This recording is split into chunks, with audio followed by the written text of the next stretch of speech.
the first and the last time you see anybody speaking and standing at the same time during this roundtable. The program is in front of you. We will strictly follow the timing, even in the program, meaning that we are now 30 minutes behind, and the 3-4 first contributors, including myself, promised that they will shorten their presentation so we could start with the first roundtable was indicated. Ulrich will tell you about the rules of operation. Ladies and gentlemen, your excellencies, friends, I am happy to recognize that several of you are experienced global roundtable experts, and even one of us has previously moderated global roundtable. So nothing is given for everybody. Well, may I ask Ulrich still say a few words about the operation? Good morning. A few practical things. This is a square round table, just defined by the room. There is no front, there's no back, there's no side. The moderators are placed around the room, and they are all assisted by a rapporteur. There will be a small musical chairs game, which is if you are so lucky to be sitting next to one of the moderators, then at some point I will ask you to move to my seat. Because what I do is I just make the list, I take attention of who wants to speak next. So if you want to speak, you catch my eye, and I take down your name, and that way it is very clear who comes next. There's a clear rule. After every 5-7 people, I make a line, we get through those people, and then we take the next ones, because time is of the essence. I'm just asking everybody to keep their interventions short. 1 minute is good, 30 seconds is better. That way we can really throw the ball around much more, because then we can really go back and forth and see what people want. All right? If there's anything else, just let us know. We will be coming around with some coffee. If you prefer tea, you just let us know. That's what's going to happen. All right? And I hope the air conditioning is up to the job. So, Madam Assistant Secretary, the word is yours, please.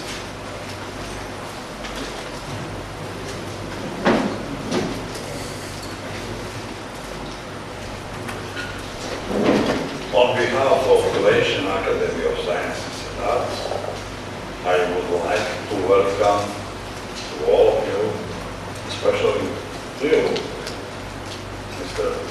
Gilbert, to my best Klaus, and Professor Jurovic, my old friends, so we met so many times every day in Europe.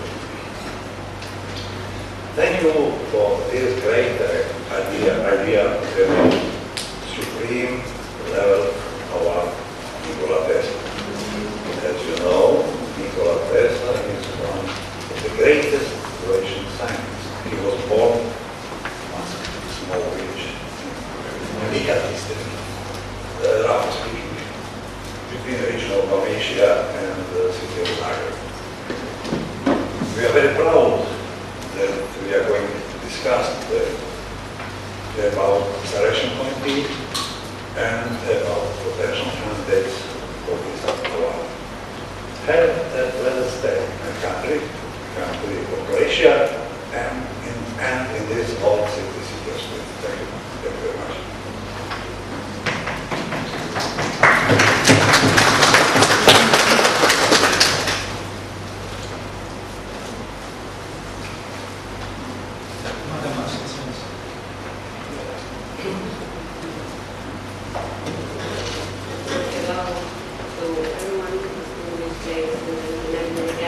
It is with particular pleasure that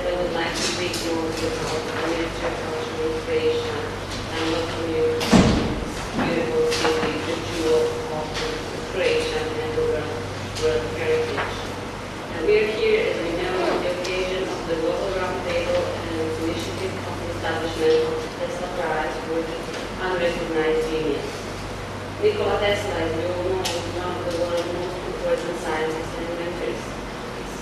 His patents and theoretical work at the end of the 19th and beginning of the 20th century created the conditions for global electrification of radio technology and telecommunication. His research was important to the discovery of radar and greatly contributed to the development of artificial intelligence. Tesla's thoughts on innovation can be summed up in a passage from his autobiographical book, My Invention, that I'm going to quote, and it is going to be the end of my presentation. The progressive development of man is vitally dependent on invention. It is the most important product of his creative brain. Its ultimate purpose is to complete mastery of man over the material world, the harnessing of the forces of nature to human needs.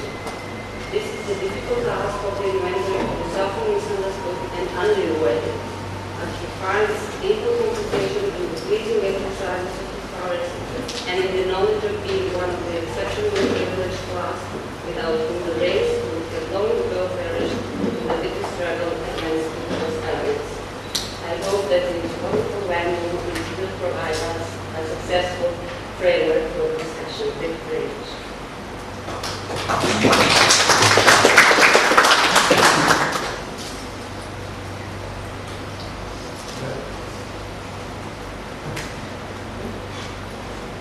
Good morning, everybody. I am still not Haris Youssef. However, allow me just to say these few words on his behalf. Thank you all for being here.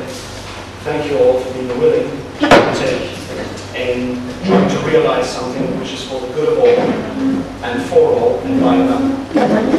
It is, however, maybe important to say the following. Tesla is the inspiration.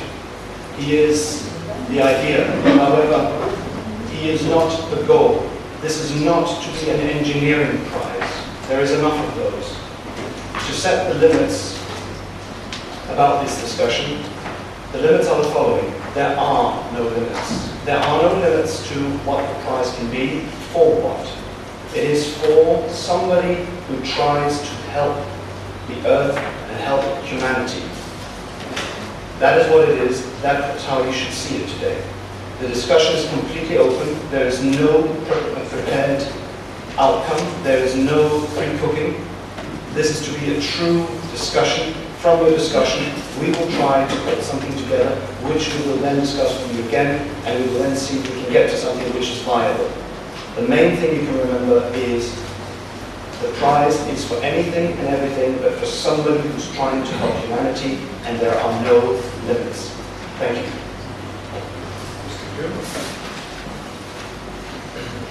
Professor Strauss, please.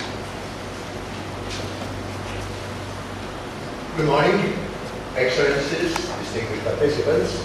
It's certainly an honor to be present here and say a few words. As you see, the title of what I am supposed to say is Nikola Tesla, the genius. And as we said, this is not a conference about Nikola Tesla, it's really focusing on the genius. Now, genius is obviously an exceptional person, a unique person in many ways. Obviously, there is a significant difference not only among so-called us common people, as the greatest Nobel Prize winner Landau himself always used to say, I'm a third-rate physicist, being the first-rate being Einstein, the second-rate people like Newton and so on. So yes, there is a difference between a genius and the rest of us, but there are also significant differences among geniuses themselves. The first question is, do we need at this time geniuses? Absolutely. We are in a fast-changing, complex, interconnected world, and geniuses are highly needed. Do we expect to have geniuses? By all means. After all, there are more than 7 billion of us. It will be approaching 9 billion by the end of this century, and so there is no reason why not to expect that. However, the purpose here, I think, would be really to study in which ways we can pave the way and find out those who can contribute significantly. And there, of course, the education is of primary importance. Education is obviously very, very important to do this. But there is also a question as people develop how to do that, that they have the maximum possible stimulation and the least inhibitions. While, of course, there are many things that inhibit the people, now a general structure might be such as suppressing the geniuses and the development of genius. Nikola Tesla obviously was in many ways a genius.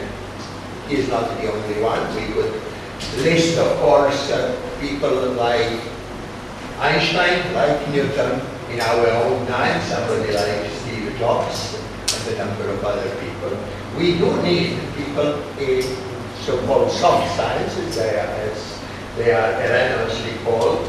And let me, just for the benefit of those who join us today, say that the last 2 days we spent again under the leadership and inspiration of Mr. Alex Youssef on the subject of energy and money. And that certainly is some area where we do need a genius to break up the conventional thoughts, to put up the most important slogan, let us think out of the box. And in that way, we have to stimulate geniuses, conditions for geniuses, and as a matter of fact, make the entire civilization somehow stimulating for the development of geniuses, because geniuses and leaders is what we do need today. Thank you very much.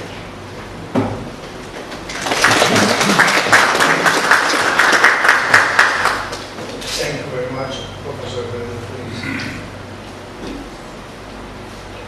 Thank you, Mr. Chairman, Excellencies, ladies and gentlemen. Nikola Tesla stands for an outstanding example of a genius.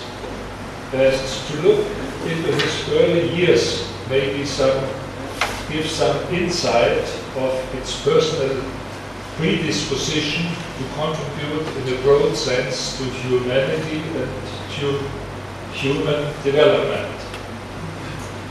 Therefore, I will take Nikola Tesla as an example of a genius during his early years to find out maybe some criteria for the search of the actual genius or potential genius. Nikola Tesla was born in a faithful Orthodox family where the father was a priest with a big library and a huge number of classical poems, read by Nikola already starting from 8 years onwards. However, he was at the same time extremely interested in physics, and his parents allowed him this kind of studies after a serious illness in Austria. But in his whole life, he remained firmly attached both to natural sciences and poetry. Maybe this is already a first sign of a coming genius. With 19 years, he went to Graz University of Technology and passed within 3 years many examinations with excellence, but left Graz University of Technology without any final examination. He went onwards to Maribor, Prague, and Budapest in his early years. Eager to know not only his science, but also the real life, he was not bound to formal and bourgeois employment, but left his life ruled, and it comes from his inner spirit. But a very specific problem occupied his mind from the second year in Graz already. This was the switch from the direct to alternating current, and in his words, it was for him a question for life and death. So the quotation. To acquire knowledge of life by traveling is always accompanied by the very basic question in his science, and maybe this is another sign of becoming genius. The combination of going into the real life and at the same time deeply rooted in the scientific question with which he was occupied. He found a solution, this is also interesting, during a walk with a friend in Budapest at the age of 25, and this characteristically he cited Goethe's Faust when the final idea came to him. He was deeply convinced that, again in the words of Nikola Tesla, instinct transcends knowledge. But when he grabbed the intellectual solution of his genius, he goes straight forward to the implementation of the ideas for the benefit of the society. Already a year after its definite idea, he made his first installations, and industry and business was very much interested in it. And as many of you know, he went to Paris, further to the United States with Edison, Westinghouse and so on, and his own firms to apply the idea in business and in society. It is well known that he had many conflicts with Edison, later on also with Westinghouse, and he has problems with his own firms. But he mainly remained an investor, and he was never switching to a businessman. And this tension between being an inventor and a businessman was accompanying his whole life. I will not refer to the period in the United States, but make a final remark. The most productive period of Tesla ended with about 45 years. Then he discovered again his high esteem for poetry, being in acquaintance, for example, with Mark Twain and many other writers in the United States. At the same time, he enlarged his worldview and challenged, for example, Einstein's theory, and become more and more a lonely person, without many or very few friends. Geniuses are always endangered by themselves. Therefore, searching and promoting a genius should also include the protection in their later life. I think the times where the genius have become poor and lonely in their age should be part of the past. And the Tesla Prize should take care of this aspect of a genius.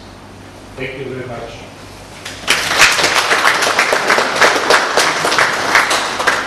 Thank you very much.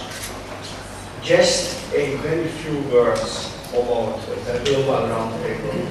Yeah. It is a non-party political initiative. Of course, in the real life, everything is related in one way or other to politics. Here, non-party political. We have initiated the initiative because we have been inspired by many of you with whom we have in our and your previous incarnation closely cooperated during the different dialogues and our own experience. We learned that there was need for this sort of civil society initiative to provide new thought, advice, recommendation to societal and political leaders. As an example, last year, just a couple of months ago with some of your participation. We discussed the issue sustainability of culture, and this is now officially introduced in the discussion of the European Union's next multi-annual program. The meeting here is informal. We will not produce any document which will say who said what. Therefore, we are kindly asking you, act on your best experience. There is no need, however, to explain whom you are, because yesterday evening you had the possibility to learn each other, and the most important of you is there. There is no need, indeed we are asking you, do not make reference to your institution, your company. Finally, we are confident that with your help and following the procedure already highlighted, and with the help of the rapporteurs who previously kindly volunteered to produce the first outline, we will produce a solid document which we will hand over to the Forte Foundation, its chairman, Mr. Haris Youssef, and he, on his own moral, ethical decision, will take the follow-up step. I think that is correct. Thank you. What we have done here in the organizing committee, we have produced 3 guiding questions to each of the sessions, and we are offering the guiding questions to the moderators. It is up to the discretion of moderators to refuse them, follow them, amend them as the discussion is developing. So everything from now on until almost the end of the meeting in the hands of the moderators. Your Excellency, the word is yours, and your moderator and your assistant, who should sit one on the left, one on the right side. Thank you for your attention.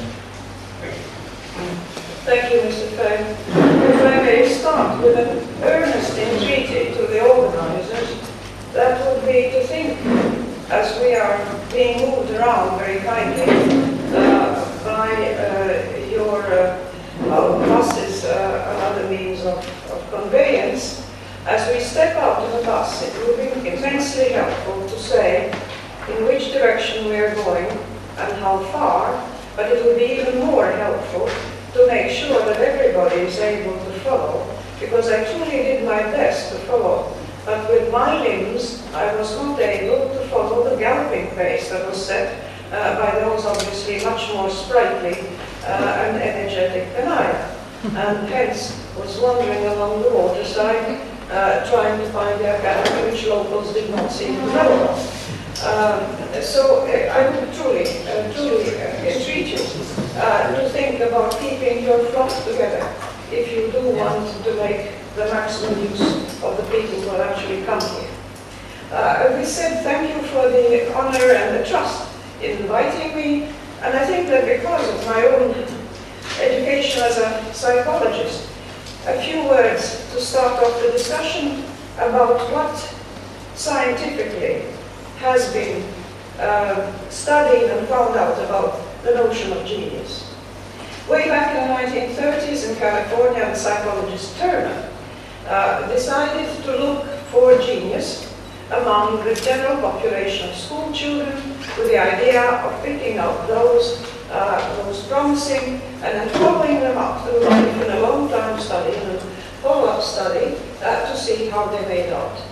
With the intelligence test, which he himself had improved and developed, children were picked out with IQs over 135 who truly had scholastic ability, way above the norm. If you like, if you put the scores in the normal curve, they will be at the extreme right-hand superior end of the curve, 1% to 5% of the population, depending on where you took the cutoff line. These children were studied systematically for many years and followed up through life. And what was discovered is that while as youngsters they truly stood out from their companions, and by the way, were not just smarter but also better looking and better at sports and talented in other ways, as life went on, the environment in which they lived and the opportunities which were offered to them by their parents and by their society took precedence over what obviously had been inborn differences, although this is very much disputed, but obviously differences at the beginning of their life. So I think the conclusion from that is that early promise in terms of any measurable way, such as scholastic ability, is not a predictor of success in life, and there were many who, in spite of their gifts, actually adapted rather poorly, and did worse, if you like, than some of their less intellectually gifted colleagues. Now, mind you, there are some aspects of genius which do show up early and, if you like, stick better throughout life, and these are the fields of music, we think of Mozart, and mathematics. But here again, if you have, you know, the case of the idiot savant, where somebody can calculate which day of the week was 2536 BC within seconds, these people generally have difficulty adapting to life, and I do think that Tesla, towards the end of his life, showed certain signs of this type of maladaptation of people who are extraordinarily gifted in physical sciences and particularly mathematics, but who increasingly have difficulties in their social relations. And I understand that he had a serious obsessive-compulsive disorder, and as we know, obsessive-compulsive disorder can, when it becomes severe, starts bordering with schizoid personalities. This means that one has to look to other ways to define genius, which of course is the obvious one, by their accomplishments. So I think you have to decide different levels. One level is to pick le génie en herbe, the budding genius, the gifted child who truly would not, as we found in German study, if the gifted child is not given an environment that allows them to flourish, they may wither on the vine, and their talent may go unfulfilled. So this is one level of helping genius, is to help young people. But to recognize existing genius, you have to their accomplishments. There simply is no other way. Because to look for the unrecognized genius is like to look for the invisible man. There must be some visible signs that somebody can detect. And I think your task here today is to first, as our questions here point out, to define what kind of genius you're looking for. Because there's multiplicity of geniuses. Psychologists talk now not just of the kind of scholastic intelligence that Thurman and Binet and others measured, but emotional intelligence. Emotional intelligence makes for good politicians, it makes for good people who make changes in society. There are different sorts of accomplishments and different sorts of genius. Which dimension in this multidimensional space of talents, which do you think might be more useful to humanity? To my mind, it depends on case by case, who did what in the world and what the results were. And then the question becomes, how do you recognize it? And for prizes of this sort, as you know, the prestige of the Nobel Prize, where does it come from? First of all, the amount of money that was given for it, let's be frank. Huge amount of money which had never been done before. But there are other prizes in the world which are just as prestigious, and what do they rest on? The reputation of the committees that selected the candidates, and the accomplishments, and the recognized qualities among experts and those who really know, who were able to pick them and find them. And I think here, what you have is laying the foundation of an edifice, which I hope, as Mr. Youssef was yesterday talking about building an edifice from the ground on up, You, ladies and gentlemen, now have to lay the foundation as to what the concept, how it could materialize, and how it could be brought to life. With this, I open the floor. If you would maybe raise your cards in turn, you will do that. Oh, wonderful. Great technology. Great technology. Right on. The floor is yours. I think, thank you very much. You are right we need to talk more not about the genius, we need to discuss the committee, how we can find the critical committee to discuss and to find make the criteria for the genius. Right. Right, your floor.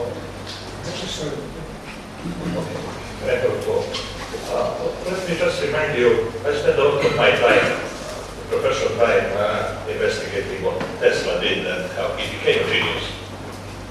The most I was astonished is that he was immigrant in the States, but he had friends, very recognized people. One of his friends was Mark Twain. Mark Twain wrote a novel on the Tesla. He wrote a novel on the alien who came to Ica and connected alien with the Tesla. That's very well-known novel of Mark Twain. So that's how Mark Twain recognized genius coming from outside the planet. Personally, it is very difficult for people who are not genius to recognize genius. I'm not genius. I don't know how to recognize it. And the next problem is, are you going to recognize someone who is going to have a genius idea, or are you going to appreciate someone who has already done something genius? So there are many questions. I think it is a bit tricky to use this for this practice.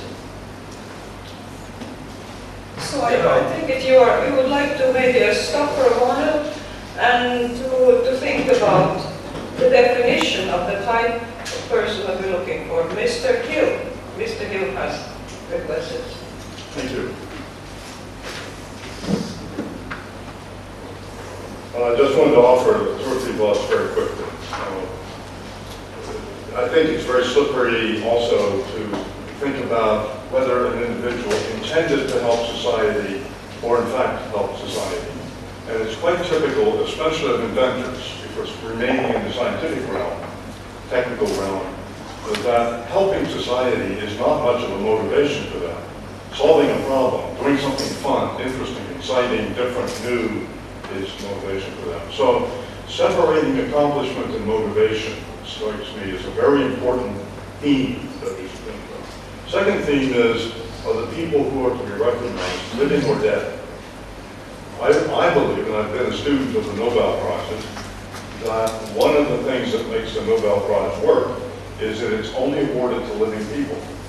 And that means that when the prize is awarded, there is 1 or 2 or 3 people, no more than 3, who are in the press, always excited pictures of them with their families, their colleagues, a bottle of champagne, elation on their faces. Ordinary people see this in the newspapers and recognize something very exciting has happened. If you give a prize to a dead person, it's rare that they will have champagne available to them. And no one cares about the emotional content of the recognition. So if the idea is to raise the visibility of contribution by exceptional people, they probably should be living people. And the third thing I would just want to at least hypothesize, that in our modern society, with the internet, with all the social media and the instant recognition of activity around the globe, there probably aren't any more unrecognized, truly contributing geniuses. So the category, unrecognized genius who have made a major contribution, might be an empty set in the 21st century. And it's something I think we have to think about, whether the rules would end up eliminating all possible candidates. Thank you. We have Mr. Lattigan next. Thank you. I want to continue this discussion by making perhaps a meta observation. And the discussion so far has already illustrated that there will always be a need for the interpretation for whatever rules and categories we set. You demonstrated yourself. And if you look at the history of the big prize, like the Nobel Prize, you see that every decade has given a new interpretation to those categories. So what we are looking for is a framework that will endure the time. And it has to do two things: to give direction, but also to give traction. And traction is to confine at least the parameters in which to operate. It becomes difficult if you say there are no limits. That was your expression. And how do you limit that? So I think the genius concept allows sufficiently for this kind of discussion to reinvent that as we go along. And I don't think that is unwise. The question of unrecognized is perhaps more problematic, because then it is a question, is it somebody who's already had the prize, etc., so that might be a more difficult one. But I think we will not escape the need to constantly reinterpret whatever categories we agree. It should be generic enough to survive this decade and the next decade.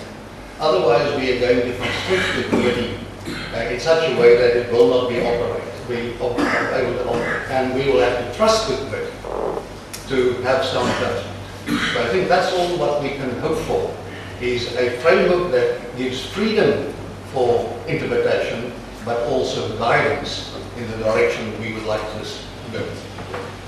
Thank you. So we have the framework that is for guidance and allows latitude on a case-by-case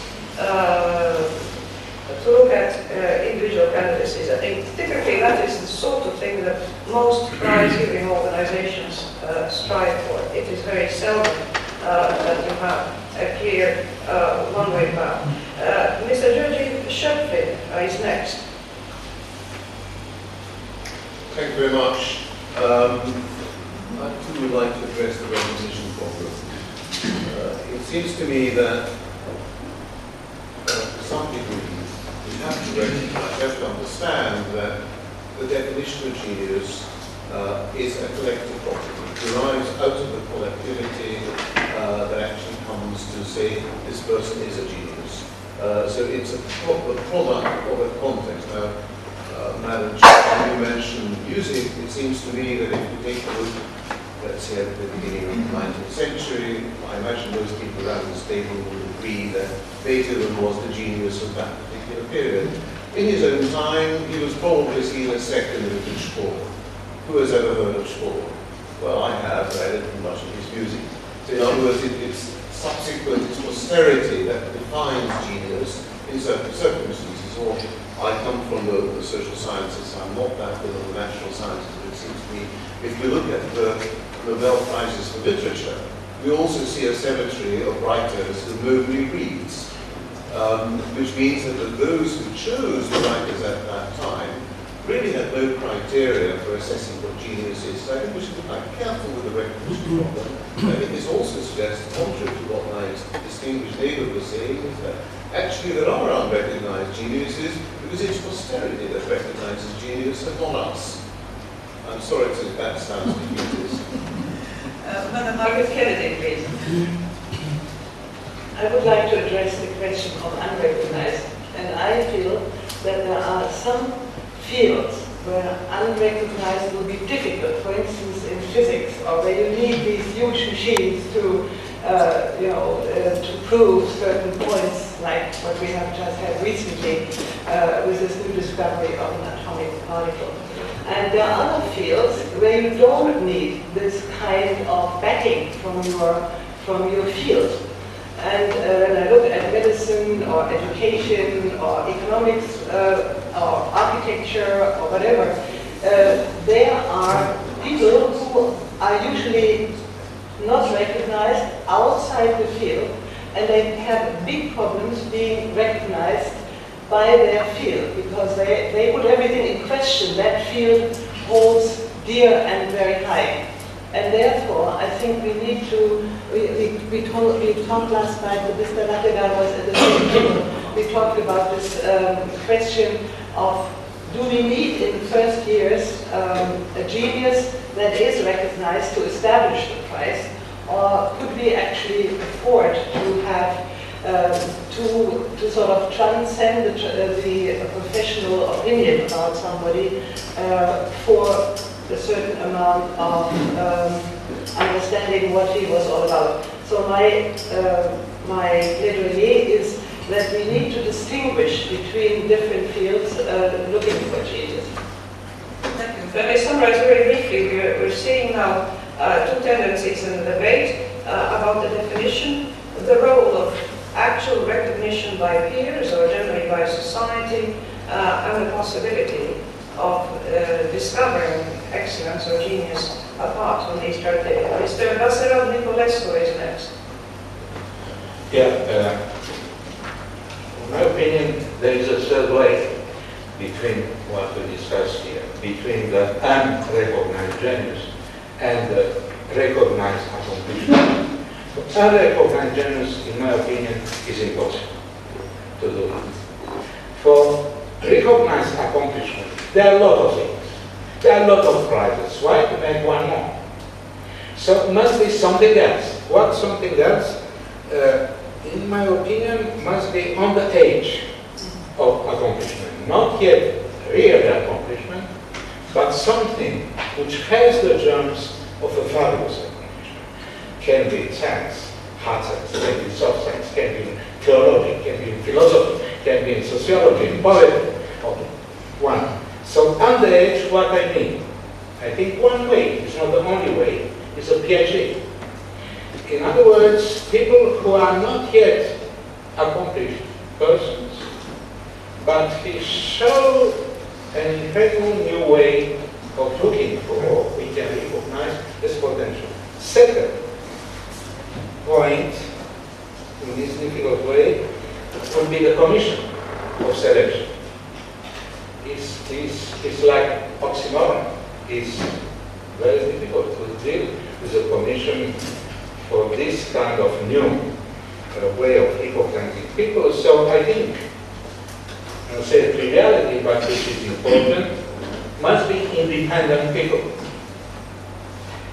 Independent of governments. Independent of institutions. Independent of collectivities who push some people and not other people. Very difficult. Second, has to be, in my opinion, from all fields of knowledge. Commission has to cover all fields of knowledge, with people, of course, who have real accomplishment, but not institutional. Real intellectual and spiritual accomplishment. That's what I wanted to say. Thank you. I think you brought in an element here to remind us that the breadth of the commission is going to be crucial to the success of the selection process, because if you have lacunae, if you have areas that are not represented in the commission, they will obviously miss the candidates that would answer to that. Mr. Francis Newton is next. To my opinion, genius is not a good way to define the prize, because genius is an inner quality. To my opinion, what we want to recognize is what we bring to humanity, to the earth. And every human has a small part of genius in itself. So I think we need to focus on what we want to recognize. And I propose that we find a list of verbs like to invent, to care, to sing, to value, to share, to read, some words that would define the real accomplishment. And I think it's difficult to define the price and also the regular way to select people. If we want to select people who are not recognized by media, because today media or jet set is achievement is important for Nobel Prize, but everybody knows that the people who back the candidates is also so important. So I think we need to to think over the way using the multitude, the number. Because if we want to select people who are different, we need to have a lot of different kind of people who are thinking over, I want to back this kind of achievement. And so to make confidence to the number to select, to propose, and after a committee with very well-known people recognized for their achievement in different parts to select them. So I think to conclude that it will be very important to select the quality, the type of achievement we want to recognize. Not only knowledge, philosopher, and so forth, not only peace. Nobel Prize is a good spectrum, but there's other quality, other achievements that are not recognized by Nobel Prize. And after, obviously, we could find one person who has an achievement in every category. But I think the spectrum of achievement is important to define.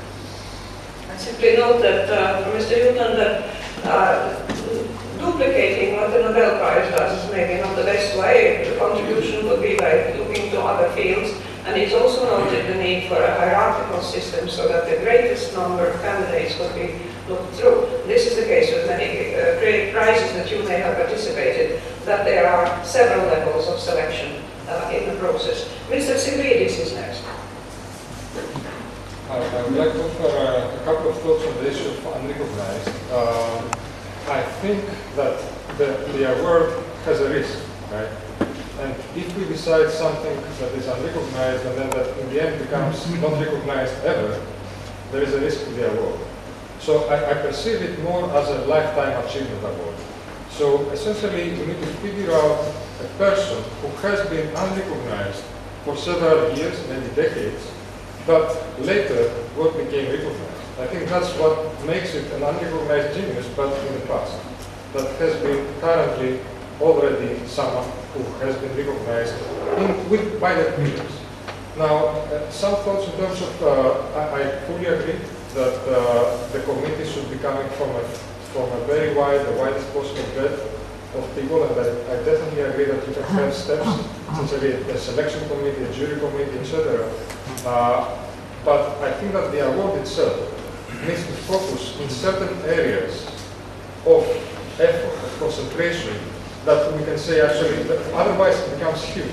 When could it be music and poetry and at the same time engineering? I think my suggestion is that we need to focus on areas where you have essentially a large benefit to humanity. And that is something that is tangible. So, but this is for discussion. Right, the idea of the lifetime achievement, I think, is one of the sort of tangible criteria that can be, that we can hang on to. And of course, I think we could name any number of people who began to be recognized towards the end of their careers as an effect for huge contributions that have not been recognized earlier, and possibly sometimes the recognition came too late and the prize that would step in at that point, I think would be quite valuable. Senor Juan Majo. Thank you. Listen, my intervention will be on the line of the last three ones, and I will try to summarize. I am wondering, number one, I am wondering, we are looking somebody to recognize or he or she did, or she or he is trying to do, or she or he is doing, of what she or he can do. That's a complete different panorama. And I think that that's too simple to formulate like this, but in my opinion, it's difficult to create something new if we don't move a little from what is the novel. And the novel is what he ate. That's my first question. And my second question in the same line, we are trying to give a prize based on scientific capability or intellectual capability, or not really related only with the intellectual and scientific capability, but on visions, wishes, motivations, let's say, aim to help the humanity, and you can help the humanity from a lot of different areas, not necessarily only from the intellectual area. So I think that that gives a framework on something somebody who can do, who is starting to do, who is doing or who did, and from which area, separating, in my opinion, intellectual area and scientific area from other areas. That can give us perhaps a way to advance in that definition of greatness. And I know that there are much difficulties in one, according to the answer to these questions, the difficulty will be bigger, but I think we should afford this. Thank you. Mr. Kim Yong-lam.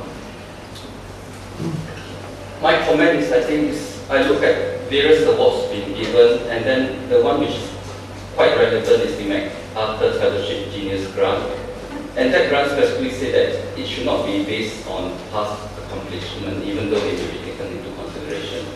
My sense is that the selection panel is key to the selection of the winner, especially for the first few years. And then when you have nominees from the hard sciences, the social sciences, and the humanities being considered, it becomes very difficult to see who should be the winner. I mean, for myself, an engineer, I may see somebody in the hard sciences as making a significant contribution, deserving of the award. But if you are in the social science, I'm not very sure I can be a good judge. So my comment is that it should not be based on lifetime achievement. Instead, it should be based on the person's originality, insight, and potential for use by society or society. I think you have now introduced a contradictory idea to the one we heard before, right? We had one proposal for lifetime achievement, looking back on what has been done. You were looking to potential. May I point out, for instance, that the European Research Council, or recent word, has two levels of awards that it gives. To people on the basis, young people on the basis of a project that they describe, and it is the project and the idea that is evaluated, and that is you're investing you're putting your money on the dark horse, you see. You hope that the project truly corresponds, that it's realizable, and so on. And there's an element of uncertainty in it.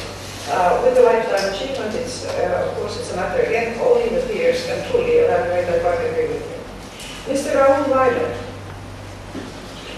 Thank you. I just bring in an information which has not been mentioned up to now, is that there exists an organization contributing in alternative global prize. It's an organization funded by Jacobson Hookskool, if I pronounce it exactly, from Sweden, I think. So that institution, as far as I know, is honoring people which have not been, or who have not been recognized, or have not been accepted within certain systems. So I think when we define the way to do that is that we should look to their definitions that we don't repeat. That's just a first comment on that. The second is, I would, as to criteria, we all, if I may say so, are prisoners of one or several systems. So we see that in UN systems, financial systems, etc. So, I mean, prisoner in the thinking, in the stream of thinking, the process. So I order that as a criteria that to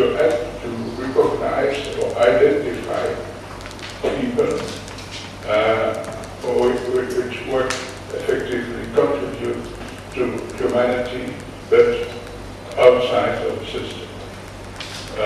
There are philanthropic people working for poor, etc., well known. Maybe they're not genius, I don't know. Perhaps they are weird. But anyway, I would there focus on the system identification.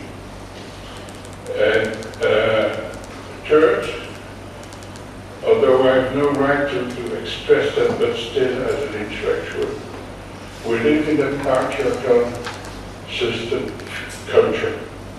Should we not, with this type of recognition, focus to women's condition? I think that these are certain parts on Earth that humanity has quite a lot to gain by trying to repositioning in our cultural perception of the place of women.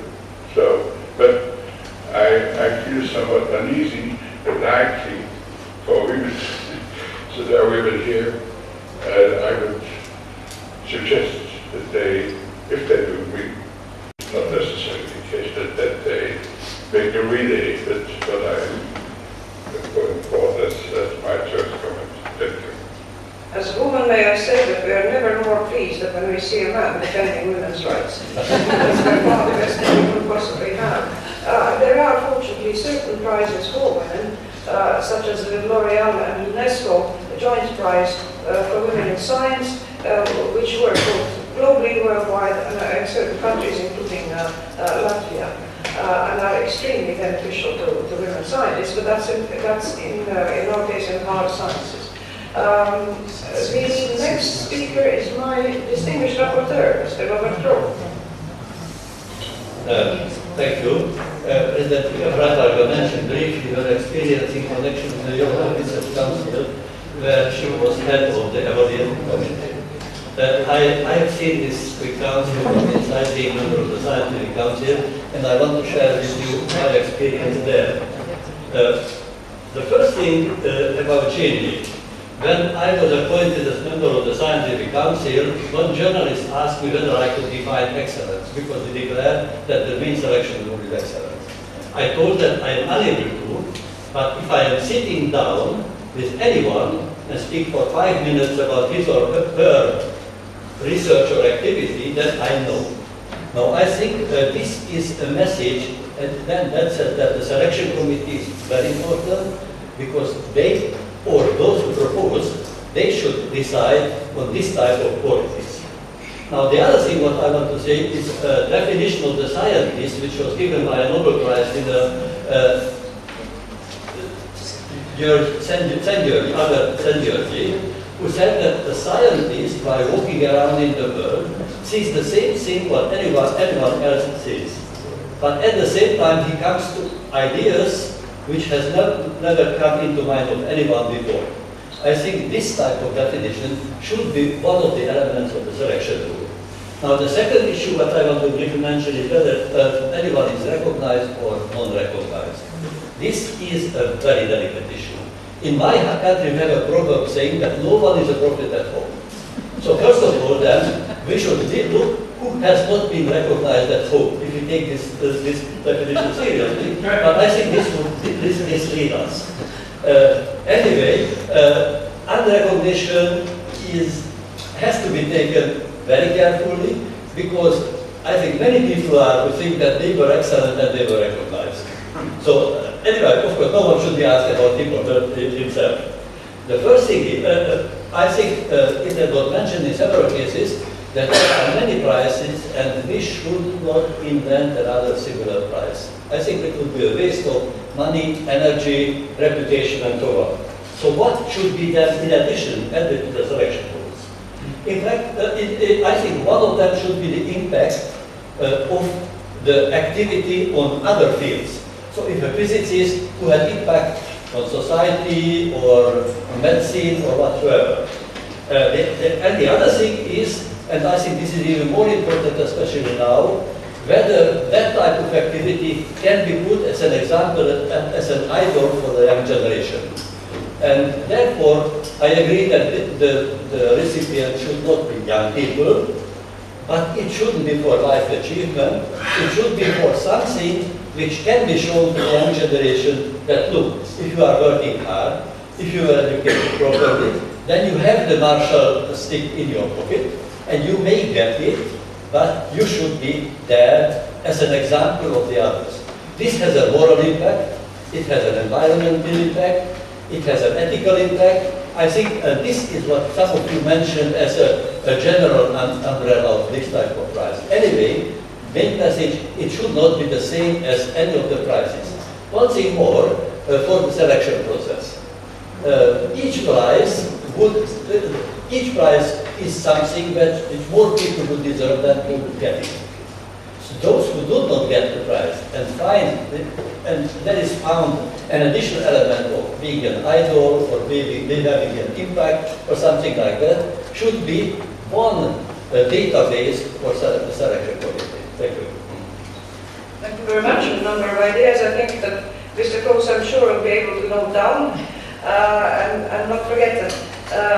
Mr. Jean Dieu. Thank you very much. I would like to say three thoughts.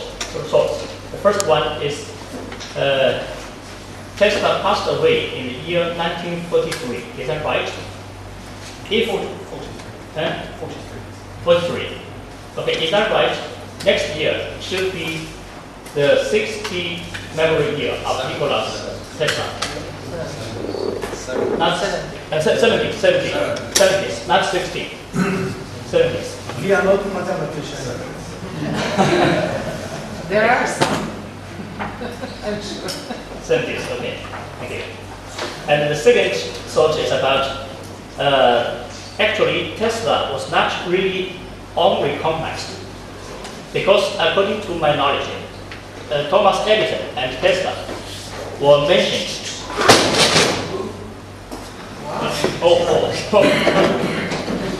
As mentioned as potential laureate to share the Nobel Prize in 1950s. So actually, this leading to one of the several Nobel Prize controversies. Some sources have claimed that because of their animosity toward each other, neither was given the award, despite their scientific contributions. That each sought to minimize the other's achievements and the right to win the award. That both refused even to accept the award if the other received it first, and that both rejected any possibility of sharing it. This is from the one source from the internet. If so, actually Tesla was not really unrecognized. So the third source, according to the second one, is what should be the relationship or differences between the Tesla Prize and the Nobel Prize. Maybe as a supplement of Nobel Prize, especially also consider some other fields, including social science fields. Otherwise, what is the relationship or differences between these two prizes? Thank you. As a social scientist, again, I greet this introduction of the social sciences because, as you know, people like Herbert Simon, who actually laid the foundations of modern cognitive science, got his Nobel Prize for some inventions in economics, which some consider by far less valuable to society than what he did in cognitive science. But these are matters of debate, and of course you have reiterated the track record of the Nobel Prize, which leaves much to be desired. Our next speaker is Mr. Aroslavs. Sorry for speaking again, but let me say that I have a feeling that we are undertaking a major road for ourselves. To start with, it seems that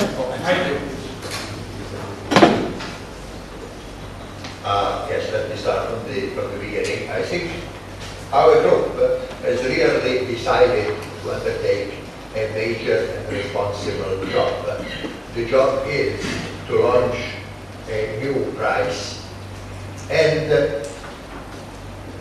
in the introductory remarks, we agreed that the price is needed.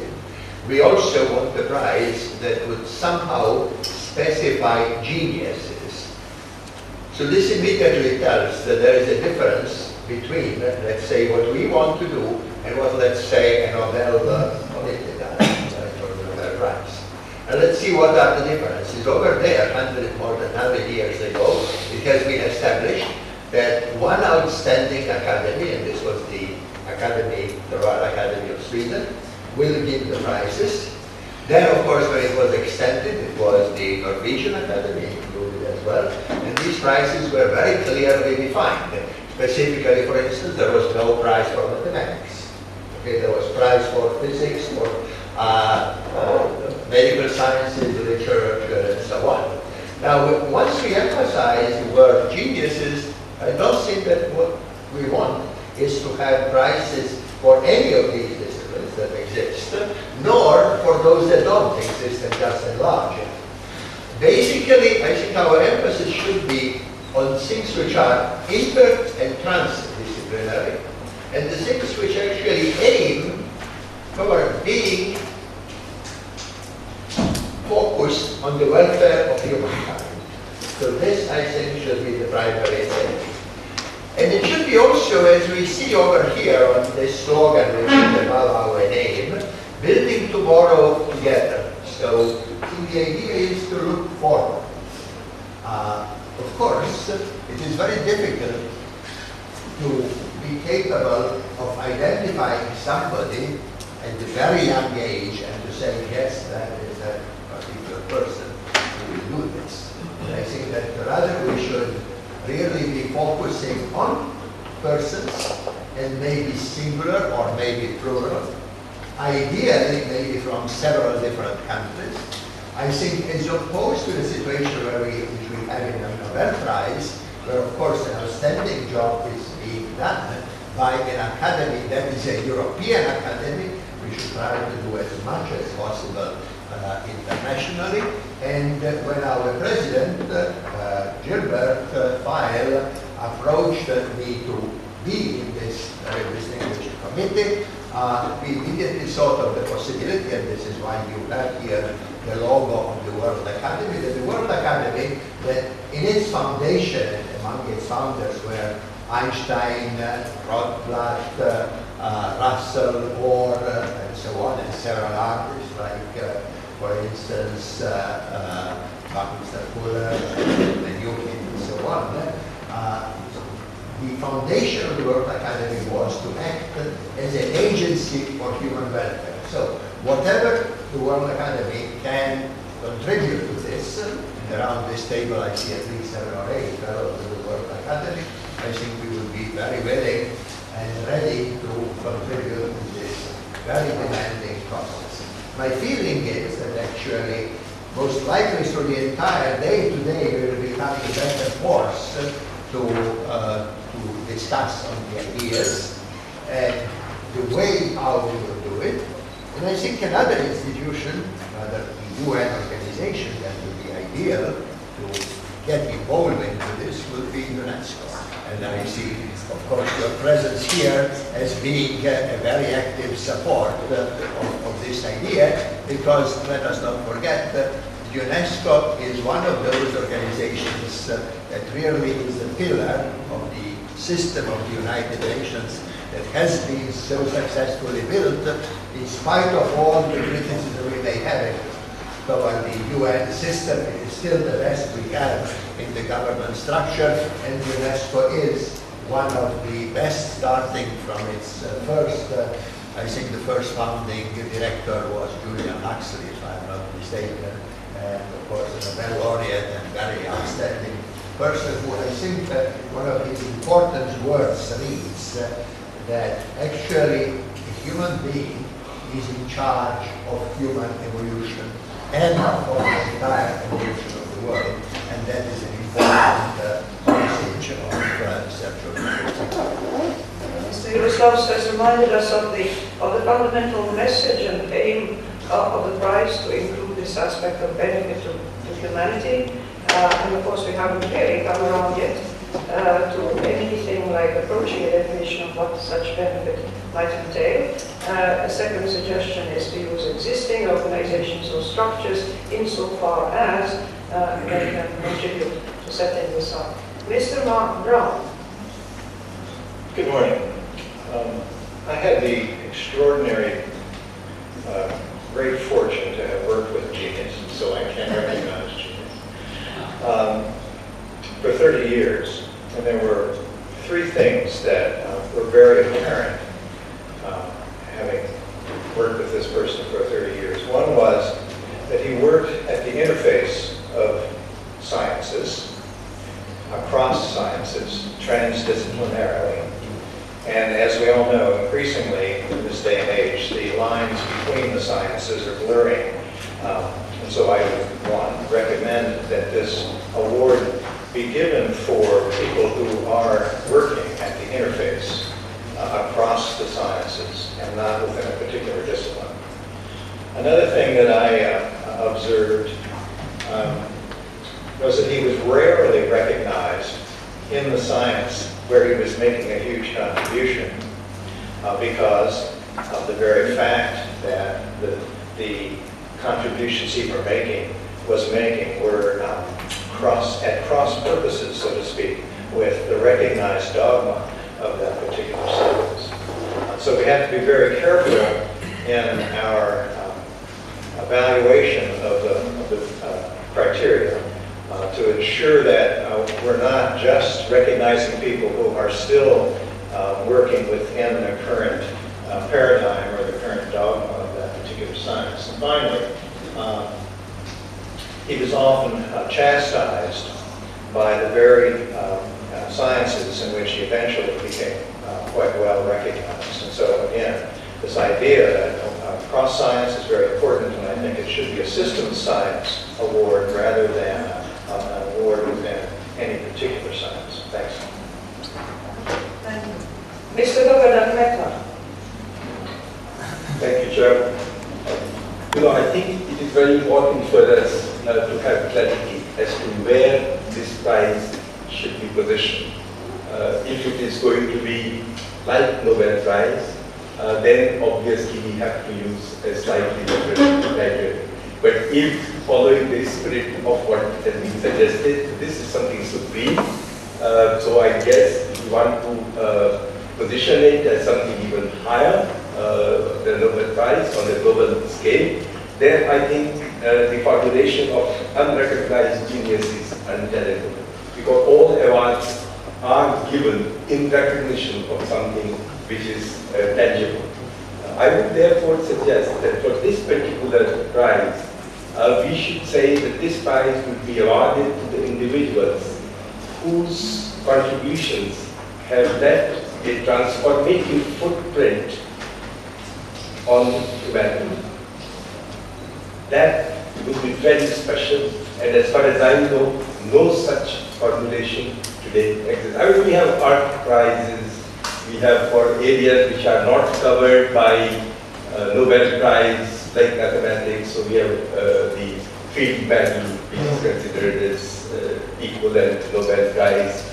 We didn't have a Nobel Prize equivalent in engineering. Last couple of weeks, I have heard and I have been contacted that to celebrate the 60th anniversary of ascendancy to the throne of Queen Elizabeth Prize in Engineering, which is the equivalent of Nobel Prize in Science that been instituted. So I think we should look for a special niche for this. And my suggestion will be that people who have left transformative footprint with regard to the well-being of the humanity and planet should be the ones who should be considered. I think Mr. Levin come up with a very sonorous phrase, which we should note down very carefully. It will also have an echo, of course, with a carbon footprint that everybody is banding around without always understanding what it means. but it's a term that the common person will understand what we're about. So I think this is an important formulation that we should take note of. Your Excellency, Christina Persson. Thank you very much, Madam Chair. Yes, I agree. That would be a very good criteria for what we are looking for. But as I had understood the intentions behind the prize, the intended prize, it is, the keywords are benefit of mankind, to the benefit of mankind. And from that I also conclude that it has to be forward-looking. It has to be a prize that gives an award to people, 1, 2 or more people, who are in the process of changing the rules of the game. Because the rules of the game that we are living with today are not working. We have all the knowledge that we need. We have the technical solutions that we need. We have all the financial means that we would need to make a fundamental change in the world. All the big challenges that we live with, challenges to ecology, challenges to social justice, to the economy, and so on. But we are not using it. And the reason is, of course, it's a lack of leadership. Lack of brave, humanistic, long-term looking leadership. So the genius we're looking for is a leader. Somebody who can make change happen. Somebody who is in the process of making change happen. And we could always ask ourselves also, what kind of changes are the most needed ones?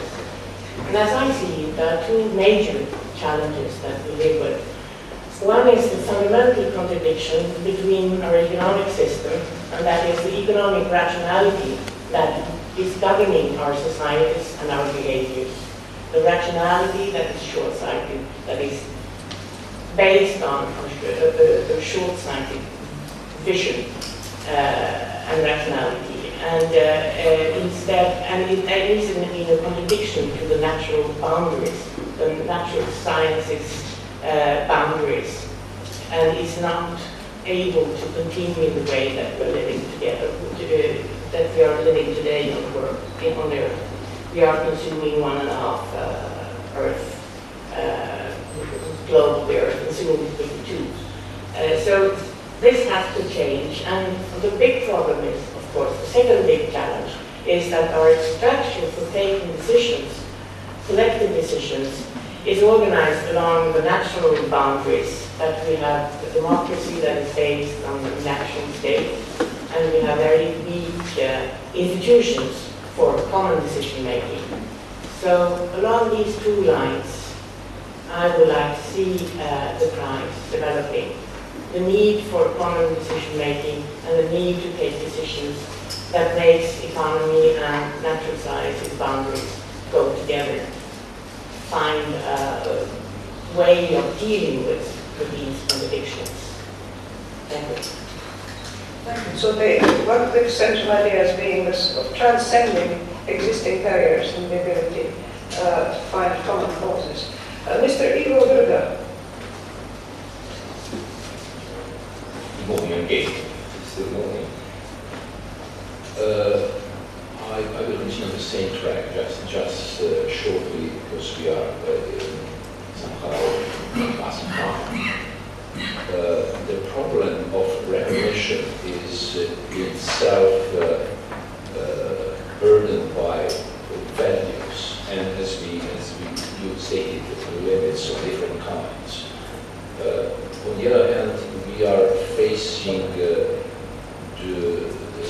global situation, general situation in the world that is by itself a limitation to resolve certain problems we are more or less aware of.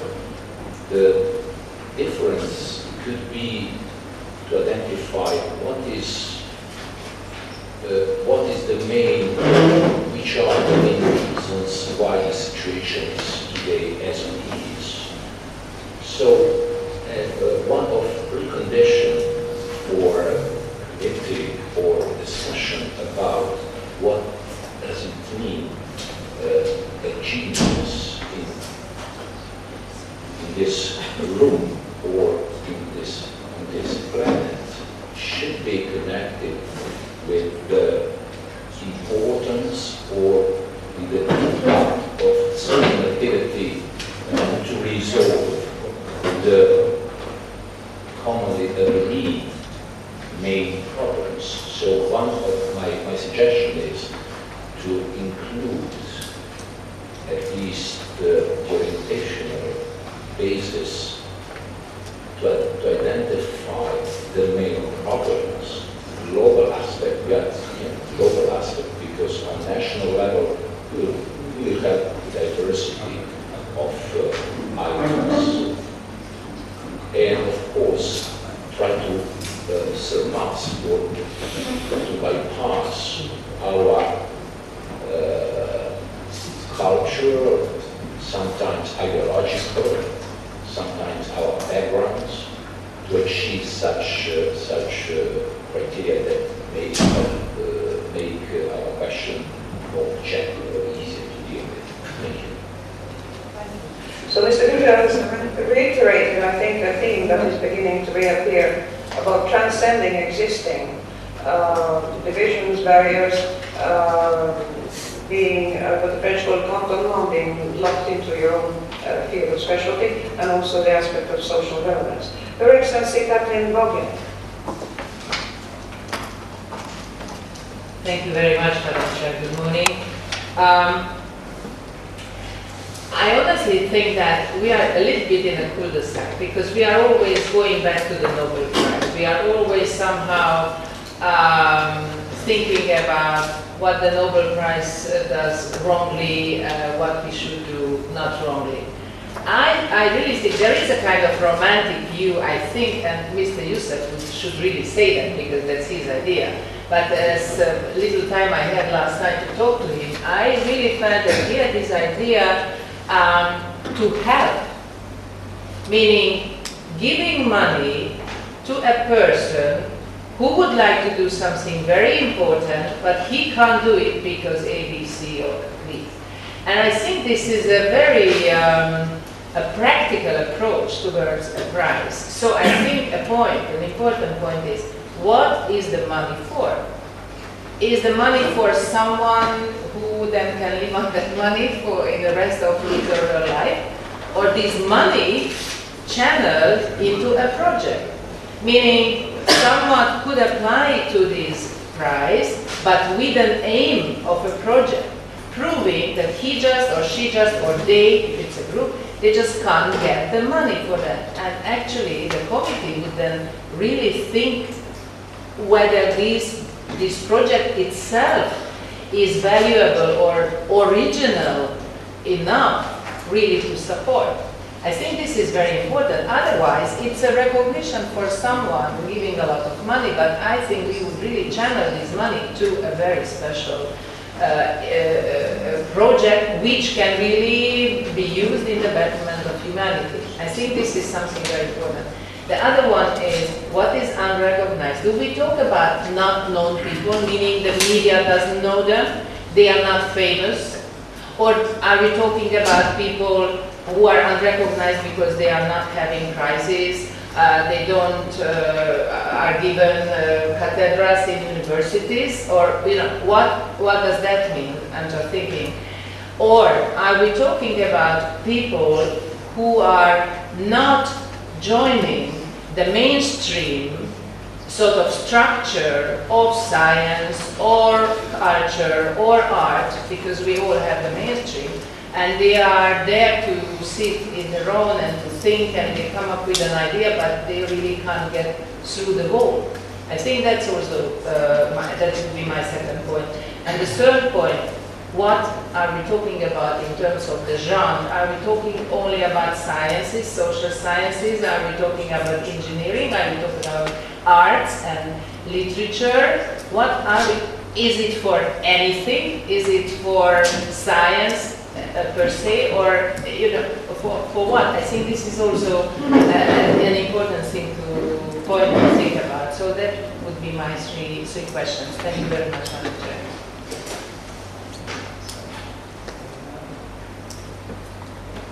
Mr. Manasinghe. Mr. Manasinghe. Thank you, Chair. First, I'm moderating the next session. I have one the discussion of criteria, but we are getting close to that. I agree that problems of humanity cannot be solved within the boundaries of any traditional discipline. So instead of getting hung up on whether it's going to be the social or physical or medical or biological sciences, I think we should focus more on the impacts. And we will discuss what the impacts are in what areas of humanity in the next session. So that way we finesse the issue of what particular discipline it falls into. And it also encourages a transdisciplinary element, which was also mentioned earlier. The second point I want to make very quickly is that I think there has been perhaps an overemphasis on the Nobel Prize, because I don't think we should get hung up on it. I think if we are looking on the spectrum of idea which has potential all the way to something that has been implemented and proven, there is a spectrum.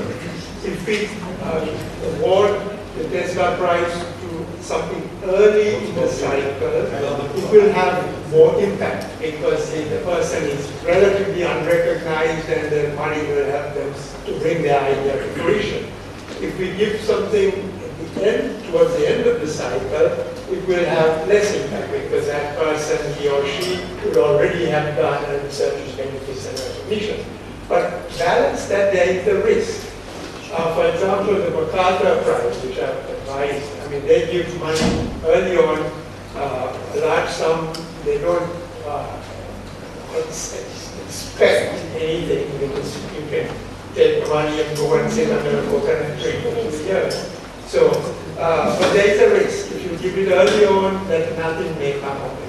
Whereas for something that is relatively well recognized, you give the money, although it has less impact, you're pretty sure that the Tesla Prize is going to be recognized as something associated with something good. So you have to look at that risk versus return kind of thing where you come in the spectrum. The third point is something that has been already said and I'm reiterating. I think we should study the examples of some of the other prizes. I mean, particularly not to reinvent the wheel in terms of setting up new procedures, but also not to duplicate. I think that's very important to have this as a unique, something very unique. And the last point I want to make is this transcending boundaries, and I lecture on this very avidly, is important, particularly for young people. We've certainly got to transcend the boundaries of discipline, yes. But also, I'll mention it in the next session, values, that we are stuck with a set of very unsustainable values and we have to transcend those and particularly bring it up among the young. We have to transcend barriers of space. We're not talking about our own neighborhood or our family, but eventually about the whole planet. We have to transcend the barriers of time, not tomorrow or 1 year, but maybe 100 years next. I work for the IPCC and we think long term. And we have to transcend the barriers of stakeholder thinking. That it is not just one group of people, but all of the stakeholders, how we can bring this prize to rally a broad range of support. Thank you, Chair. At the risk of sounding flippant, sir, I think it's easy to say we shouldn't focus too much on the Nobel. Once you got one, you see it's quite trivial. But for those who haven't got it yet, it's quite a path before they get anything even resembling it remotely. Our next speaker is Dr. Schopper.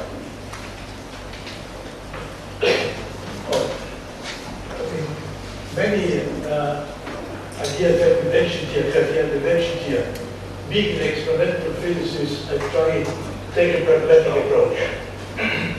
So what can we do?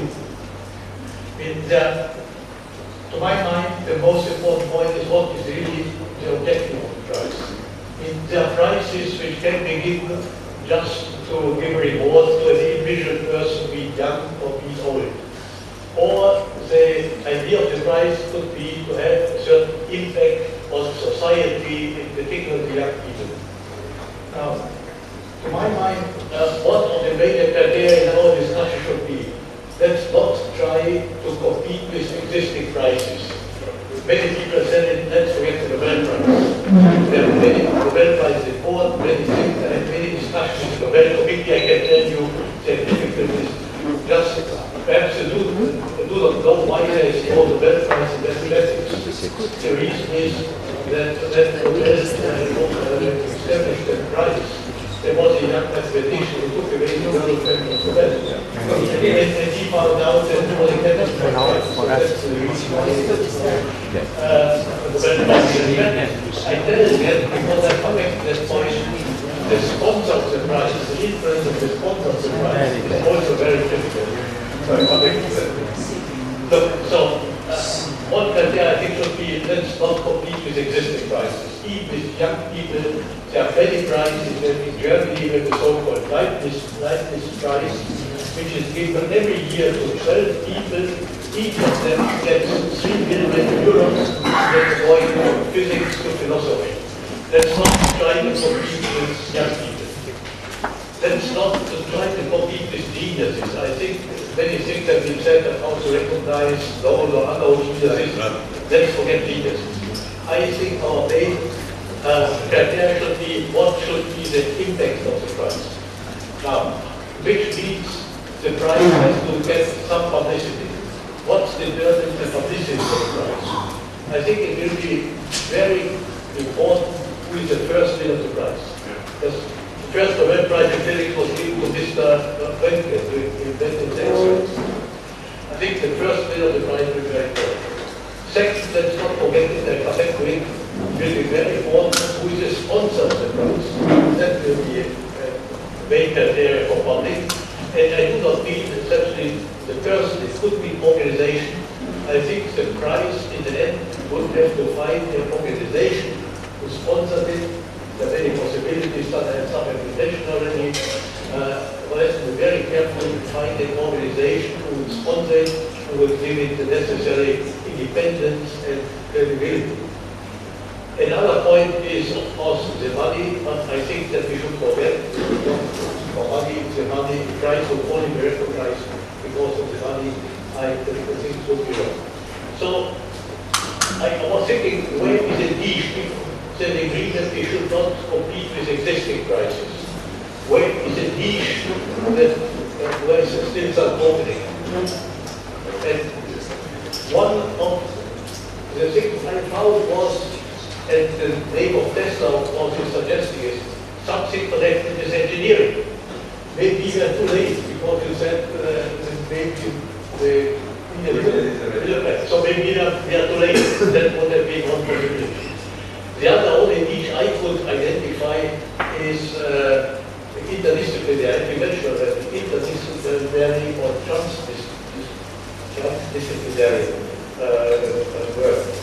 So to summarize, I do not have a pattern solution what should be done, but the criteria I think what we should use in discussion is let's not compete with other prices, let's find the niche. It will be very important to have who will be the first candidate, leaders or not leaders. I think the opinion of the sponsor, of the sponsoring organization will be very important. And well, finally, the only thing I could think about something is to do with engineering. If it's not engineering, I think the name of the prize should be changed because certainly people will forget what Tesla, there's a very complicated explanation what Tesla stands for. I think that will be forgotten. Everybody in the world will be using the Tesla will associate it somehow to engineering, science, something like that. So if it's not that, the name of the prize should be changed. Thank you. Thank you. And idea coming back, the idea of the particular niche that it's important to find, and this doesn't mean getting found out on the other prizes, but one does have to be aware of what it is that they do, and either do it better or do it differently to make it worthwhile. I think this is an idea that has been repeated by many speakers. The next one is Mr. grt1. Thank you. Ivo Slows was kind enough to recall the guiding principles of the Global Roundtable, building tomorrow together. I would like to ask you, turn the folder to the website Where is the wisdom we have lost in knowledge? Where is the knowledge we have lost in information? It is quite solid, very important. Well, briefly, point one. It should not be a prize purely for scientific achievement. Number two, it must have all the potential societal aspect what Govardhan Professor Mehta indicated. Number three, it should be open in a way that the future Maya Theresia, the future Gandhi, or whoever could receive the prize. Basically, that is what I would like to ask for, and I am sincerely asking you. We have to forget every existing crisis. We are not there to compete. Let's do something more visionary, more forward-looking, more broad, and more in the interest of the human society. Thank you. Thank you very much. I'm not sure how much time we have left. Should we be 2 minutes? So we have time for Mr. McLaughlin. Thank you. Thank you very much. I am not an academician. I am an industrialist. So I don't know what I am doing here. But let me do my 2 bits. My first issue is what I have heard others is to what is the aim of the prize. Still it is not very clear to me. The second thing, we should have only one prize to make a difference, not number of prizes. My third issue is in course of time it will become better than the Nobel Prize. And the fourth is it should be given to living beings. And the fifth point is it should be simple. It should be simple criteria for selection. And sixth should be inspiring to the younger generation.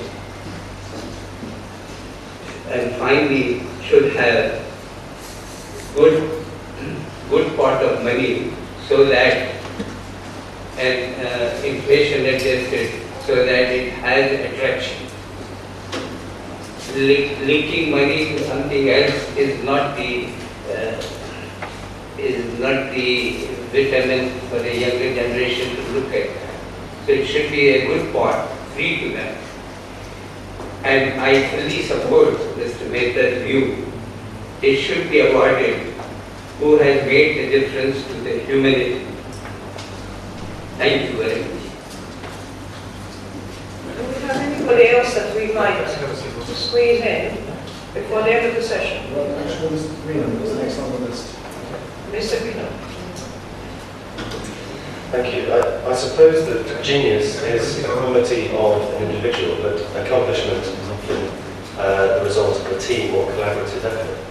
And I agree with many of the speakers who suggested that focusing on transdisciplinary study is essential. I agree with that. And maybe if there's at least one category which focuses on rewarding a collaborative effort rather than one individual, then that would accord very closely with that.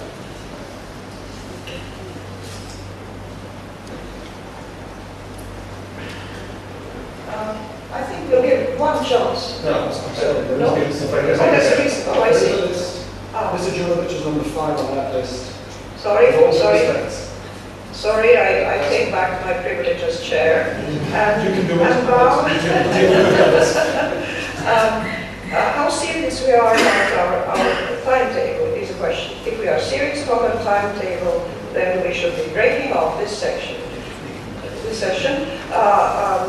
Thank you very much to all the contributions. I think we've given a fair chance to most people around this table, and after all, do not despair. The day is not over yet. It is only starting, so that there will be, I think, every opportunity to couch your proposals and your ideas under whatever heading the next sessions are. You can squeak in your idea, and I'm sure it will be welcome. Thank you very much for your participation.